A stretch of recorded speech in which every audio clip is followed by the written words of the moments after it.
If you see me at Coffee Fest, you already know, say, yeah, from across the room, I'll come catch you.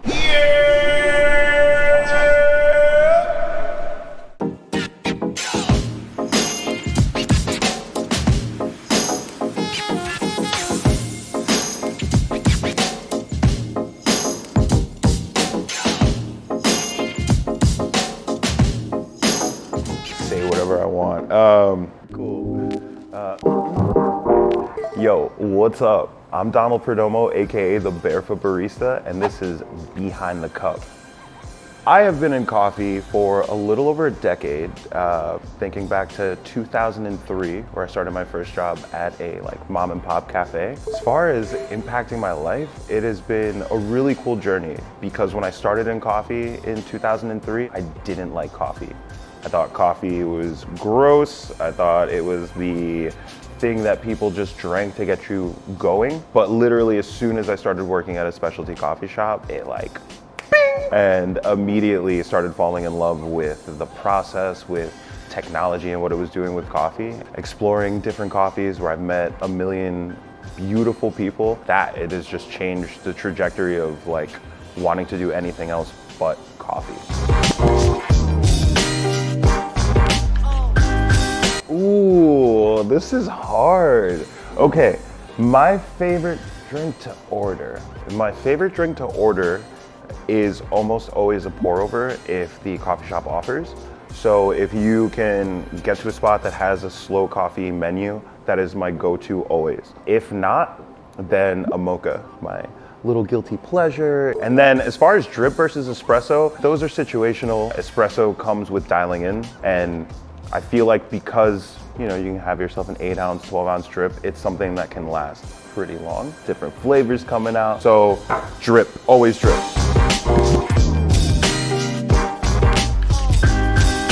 I was nervous. I was surprised that I had even gotten in. I get up there and immediately my chest gets tight and then my heart's beating super hard and I can't control anything. But the fact that I made a drink, didn't spill and put it down was a huge accomplishment. It was the first time I got to be at a coffee trade show and everyone's just celebrating coffee. So it was a fun experience, but it was definitely nerve-wracking. Atlanta was a trip. Coming in second place was surreal. I didn't expect to do well at all, and in Atlanta, I felt like I got very lucky with just deciding to drop a Rosetta. I had felt like I won prior to getting up on that stage because at that point in time, I had already done so much that I didn't think was possible, that I didn't believe I was capable of. And I was standing up there gunning for first place and I'm like, dude, this is not happening. How did I get here? And so it was crazy. It was amazing. And I went up there and I dropped 2 pours that I'm incredibly proud of and was just excited to be up there with my friends and celebrate coffee and the accomplishment of just getting to the very end. So it was definitely an incredible experience for sure.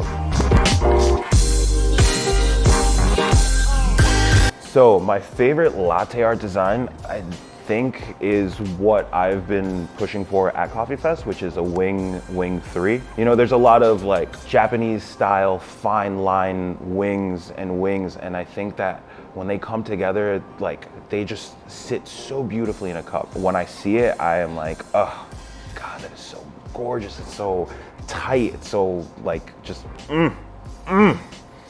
and in terms of my favorite barista, it would have to be Edward. It'd be Milky Finesse. He literally exemplifies what it means to be well-rounded and well-versed in every single style.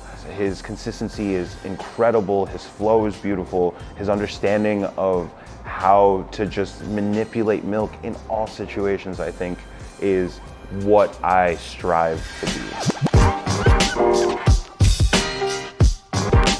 Anyone else who is gonna watch this and see this, and anyone who knows him, he gave so much attention to everyone that he spoke to, in a way that it was genuine, in a way that you almost for the amount of people who know him, you're like, how the hell did you find time to keep up with this many people. I met Daniel at a round K throwdown and was very, very sweet and very kind, and then just immediately started jumping into my DMs when I really started pushing to be better. And anytime I'd post something, he would just be like, "You're a legend, you're incredible." And as time went on, it would be like, "Oh, teach me, you're so much better." Like, and I'd be like, "Dude, what are you, what are you talking about?" And he was a big encouragement leading into my first Coffee Fest. I just remember walking off that stage and, you know, feeling accomplished, feeling defeated, and just like seeing everybody looking at me, and fucking Daniel gives me a big hug and it's just like, "You did well." That was big for me, A, because he's a legend, he's incredible, but to just have someone that you look up to who's constantly encouraging you and just to like embrace you and be like, "Yo, you did good, you did good," you know, that was a big thing for me. And so that is something that I will always remember.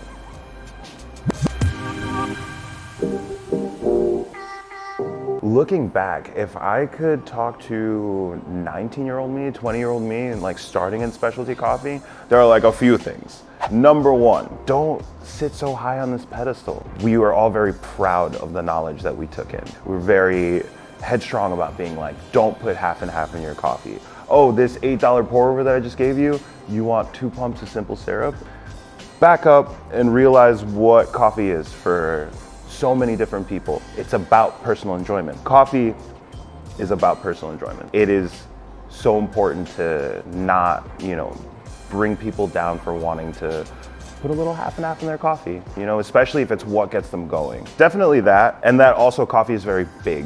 When you start learning about things, all you want to do is be really, really specific, and you want to be the best at it, and sometimes the environment that you're in might not be the best to push those ideas forward. And so I think that exploring different places and trying to find a community would have been very helpful for me back then. Explore places, do things. Oh, coffee improvement. This is an interesting one. God, there's so many aspects. I think it definitely depends on where you sit on the supply chain. There are issues with farmers not being paid enough, the price of coffee not being enough, baristas not being paid enough.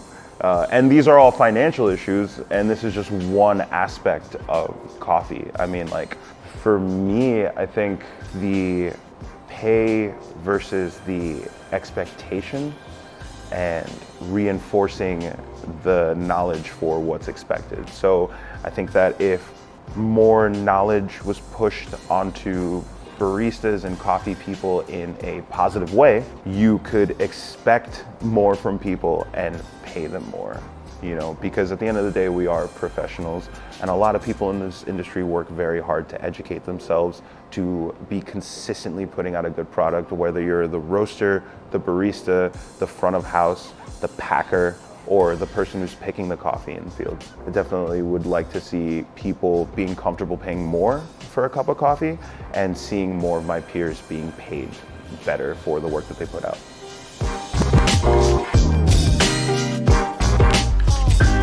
BareFoot Barista's got 1 minute on the camera, so we're gonna talk real quick. If you're watching this and this comes out, you know, this year, next year, 5 years from now, hopefully Coffee Fest show and other latte art competitions will be happening. But things to remember, have fun. Go out there and have fun. Coffee Fest is amazing, and it is a beautiful experience. You're gonna meet so many people who are on the same page and who love coffee the way that you do. Have fun, put yourself out there. Number 2, that also applies to everything else in life. So have fun, dude. Life is too short. Your time's numbered, kid. So have fun, you know? Ride the wave, let life take you sometimes, you know? And if we happen to meet sometime in person, say what up, you know? Catch me at the bar, say, yeah, you know what I'm saying? You see me drop a fire pour, I wanna hear that, shee! But for real, coffee is life. Life is love. Love is everything. You know, this has been Behind the Cup year. You know where you can find me. Instagram at _barefoot_barista. If you see me at Coffee Fest, you already know, say, yeah, from across the room, I'll come catch you. Peace!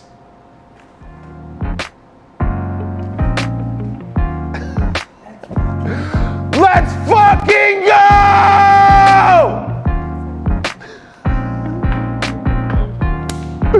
Yo, she walked over. Yeah, she walked over.